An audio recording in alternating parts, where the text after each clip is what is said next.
Welcome to doctor Maithili's music therapy channel. இன்றைய பதிவிலையும் empowering your child என்ற தலைப்பில் சில செய்திகளை நம்ம பகிர்ந்துக்கலாம். சென்ற பதிவில் பார்த்தோம், ஆளுமை திறனை சிறப்பாக வளர்த்து கொள்ள வேண்டும். அந்த ஆளுமை திறன் உள்ளுக்குள்ள என்ன அகாமடேட்டிவ் பிஹேவியரை வளர்த்துக்கணும்.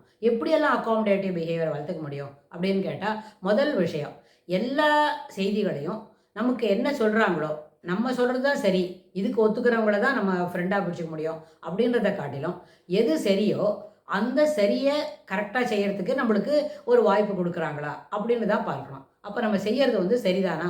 ஹவ் ஆம் I doing it proper? Am I doing it correctly? Does this will reach to the goal அப்படின்னு நம்ம அவங்கள கேட்க முடியும். இது நம்மளுக்கு சரியான அளவுக்கு வருமா, நம்ம போடுற ப்ரொசீஜர் ரைட்டா அப்படின்னு. அதாவது கணக்கு போடுறோம் அப்படின்னு சொன்னால் அது ப்ரொசீஜர் மாறாமல் போட்டால் தான், வழி மாறாமல் வழியை எழுதினா தான் ஆன்சர் சரியாக வரும். வேறு எப்படியோ கூட்டிகிட்டு அதுக்கப்புறம் வரணும்னு சொன்னால் ஆன்சர்ஸ் வந்து சரியாக வரத்துக்கு வாய்ப்பு இல்லை. அது எப்படி ஒரு ப்ரொசீஜரை ஃபாலோ பண்ணுறதுக்கு கேட்டுக்கிறோமோ ஆசிரியர்கிட்ட, அதுபோல் நம்மளும் என்ன செய்யணும், நம்ம வீட்டில் செய்கிற வேலையாக இருந்தாலும் இல்லை ஒரு சின்ன ஃபங்க்ஷன், ஒரு கெட் டுகெதர் அங்கே போகிறோம் அப்படின்னா ஹவு வி ஷுட் பிஹேவ் அப்படின்றத வந்து கேட்டு தெரிஞ்சுக்கணும். அங்கே போய் என்ன செய்யணும் அம்மா அப்படின்னு, எனக்கே தெரியலையப்பா, நான் பாட்டி கேட்டு சொல்கிறேன் அப்படின்னு அம்மா சொல்கிறாங்கன்னு வச்சுக்கோங்க. அந்த வீட்டில் இருக்கிற பெரியவங்க பாட்டியை கேட்டு how we should behave here, அங்கே போய் என்ன செய்யணும், எப்படி நடந்துக்கணும் அப்படின்னு எனக்கே தெரியாதானே அப்படின்னு கேட்குறது வேறு விஷயம். நம்மளுக்கே தெரியுமா இருக்கும், அது சரியானதாக இருக்கணும் இல்லையா? நமக்கு நிறைய விஷயங்கள் தெரிஞ்சிருக்கும். ஏன்னா ப்ரெசன்டேஜ் சினாரியோவில் நிறைய பிள்ளைங்க என்ன பண்ணுறாங்க, அவங்களுக்கு மீடியாவில் நிறைய எக்ஸ்போஷர் கிடைக்கிறது. அந்த மீடியாவில் எக்ஸ்போஷர் கிடைக்கிறதெல்லாம் it is not the real situation. அதெல்லாம் வந்து ஒரு டைரக்டர் இப்படி நடிச்சுக்கோ, இப்படி இருந்துக்கோ, ஒரு பக்கத்தில் இருக்கிற சாமானை கூட உடனே பார்த்துக்காத, அதுக்கு அப்படி சுற்றிட்டு போ அப்படின்னு சொல்லி கொடுக்கறதுனால நியரஸ்ட் அவைலபிள் திங்ஸ் கூட அவங்களால செய்ய முடியாது அப்படின்னு தான் ஒரு கேரக்டராக அவங்க சித்தரித்து காட்டுறாங்க. ஆனால் அது வந்து நிஜம் இல்லை, அது ஒரு ட்ராமா. தட் இஸ் பீங், அது எப்படி நடந்துக்கிறது, அது ஒரு பேமெண்ட்டுக்கு நடிக்கக்கூடிய ஒரு கேரக்டர். ஆனால் எல்லாருக்கும் அப்படி இல்லைல்ல.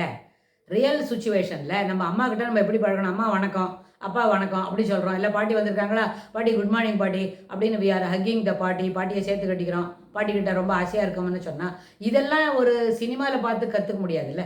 ஒரு media will not support all this things. நம்ம வீட்டில் நம்ம பாட்டிக்கிட்ட எப்படி இருக்கணுமோ நம்ம அப்படி தான் இருக்க முடியும். அதுக்கு வந்து என்ன கிடைக்காது, பேமெண்ட்டு கிடைக்காது. ஸோ எது ரியாலிட்டி, அந்த ஆஸ்பெக்டில் ஒன்றுத்தையும் பிள்ளைங்களை சொல்லி கொடுத்து அதுபோல் நடந்துட்டாதான். ஏன்னா அது வீட்டில் நடக்கிற மாதிரி தான் சினிமாவில் நடக்கும் இல்லை. சினிமாவில் நடக்கிறது it is the celluloid world இருக்கே, இட் இஸ் டோட்டலி டிஃப்ரெண்ட்.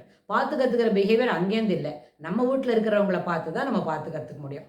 சிலப்போ நம்ம வீட்டில் இருக்கிற பெரியவங்களே தவறாக நடந்துக்கிறாங்கன்னு சொன்னால் அவங்க கூட நம்ம சரியாக செய்யலையோன்னு சொல்லிவிட்டு அவங்களுக்கு மேலே இருக்கிற பெரியவங்களை பார்த்து அதை கற்றுக்க வேண்டிய ஒரு அத்தியாவசியம் இருக்குது.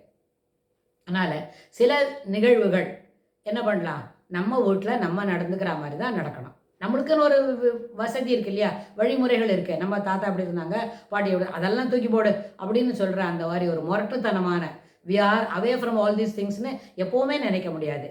வி ஆர் அபாய்டிங் our self to the family values.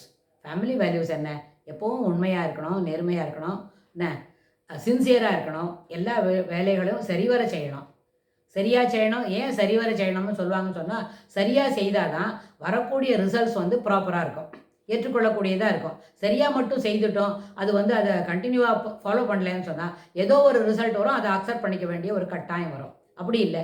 ஒரு ஆய்வு கட்டுரை எழுதுகிறோம் நீங்கள், அந்த எழுதுகிற கட்டுரைக்கு ஒரு ப்ரொசீஜர் இருக்குது, அந்த மாதிரி ஃபாலோ பண்ணி எழுதிட்டே வந்தால் தான் நீ கடைசியில் எழுதுகிற ரிசல்ட் இருக்கே அது வந்து ஏற்றுக்கொள்ளக்கூடியதாக இருக்கும். முன்னாடி ஜஸ்டிஃபிகேஷனே பண்ணலன்னு சொன்னால் அந்த வரக்கூடிய ரிசல்ட்டை வந்து யாருமே ஏற்றுக்க மாட்டாங்க. ஒருவேளை ஒருத்தர் முழு ஆர்டிக்கலும் படிச்சுட்டாங்களன்னா இங்கே ஹேவயராக இருக்கு, அப்பசோடாக இருக்கு அப்படின்னு சொல்லுவாங்க. அதாவது முன்னுக்கு பின் முரணாக இருக்கிறது, ஏற்றுக்கொள்ளக்கூடிய செய்திகளை இந்த கட்டுரையில் பகிர்ந்து கொள்ளப்படவில்லை அப்படின்னு சொல்லிடுவாங்க ஒரே வார்த்தையில். ஆனால் நம்ம அதுக்கு நிறைய நேரம் செலவு பண்ணியிருப்போம்.